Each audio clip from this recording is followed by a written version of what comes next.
69,000 शिक्षक भर्ती के समस्त प्रतीक्षारत साथियों का स्वागत अभिनंदन आपके अपने ही YouTube channel M Cash Teaching Point में। साथियों, जो 19 मई को महत्वपूर्ण सुनवाई हुई सुप्रीम कोर्ट की, आखिरकार आदेश जारी हो चुका है।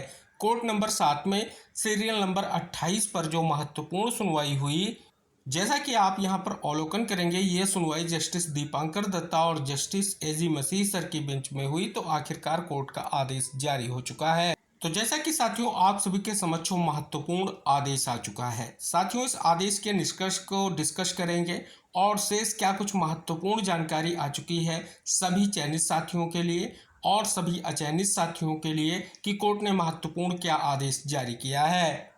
साथियों, आदेश का पॉइंट नंबर 1 है कि उत्तर प्रदेश राज्य की ओर से पेश हुई एडिशनल सॉलिसिटर जनरल सुश्री ऐश्वर्या भाटी ने कहा है कि हमारे 4 फरवरी 2026 के ऑर्डर में दिए गए अनुरोध को मानते हुए उत्तर प्रदेश राज्य इस मामले के खास हालात में उन कैंडिडेट्स के अपॉइंटमेंट पर विचार करने के लिए तैयार है जिनके दोबारा बनी सेलेक्ट लिस्ट में शामिल होने के लायक होने पर शामिल होने की संभावना है। हाई कोर्ट के 13 अगस्त 2024 के फैसले और ऑर्डर के मुताबिक मौजूदा खाली सीटों के आधार पर, यानी स्पष्ट कर दें साथियों, हाई कोर्ट डबल बेंच का जो 13 अगस्त 2024 का फैसला है, उस फैसले को सुप्रीम कोर्ट में चैलेंज करते हुए याचिकाएं फाइल की गई हैं, आप सभी को ज्ञात है। और साथ ही सुप्रीम कोर्ट का जो 4 फरवरी 2026 का आदेश है, उस आदेश के बिहाफ पर आखिरकार आप यहां पर अवलोकन करेंगे तो स्पष्ट तौर पर सरकार की ओर से जो जवाब आया है, उस जवाब के परिप्रेक्ष्य में आप यहां पर निष्कर्ष जो है जान रहे हैं। जैसा कि निष्कर्ष पहली ही महत्वपूर्ण पॉइंट की स्थिति स्पष्ट हो रही है कि कैंडिडेट्स के अपॉइंटमेंट पर विचार करने के लिए तैयार हैं और जिनके दोबारा बनी सेलेक्ट लिस्ट में शामिल होने के लायक होने पर शामिल होने की जो है संभावना है।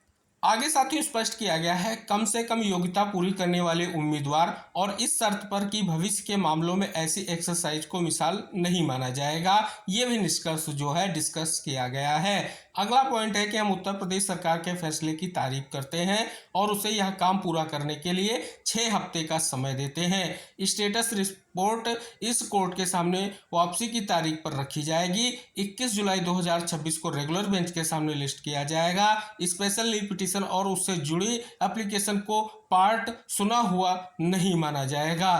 तो इस प्रकार से आप यहां पर जान रहे हैं विविध निष्कर्षों के साथ बहुत बड़ा आदेश माननीय कोर्ट का आ गया है। और जैसा कि आप सभी को इंतजार था, आप सभी का प्रयास था कि लंबे समय के बाद आखिरकार सरकार की ओर से वो जवाब भी आ गया, क्योंकि इससे पहले जो आदेश जारी हुआ था उस आदेश में स्पष्ट था कि कहीं ना कहीं विचार किया जा रहा है और निष्कर्ष अब आप सभी के समक्ष है। तो फिलहाल 6 सप्ताह बाद एक बहुत बड़ा निष्कर्ष जो साथियों का प्रयास है वो आएगा माननीय कोर्ट के समक्ष और कहीं ना कहीं आगे आने वाली सुनवाई अब आपके लिए निर्णायक सुनवाई होगी, जैसा कि आप यहाँ पर स्पष्ट तौर पर जान भी रहे हैं। तो कहीं ना कहीं एक बहुत बड़ी स्थिति आप सभी के समक्ष आ चुकी है जो आदेश के माध्यम से स्पष्ट हो चुकी है।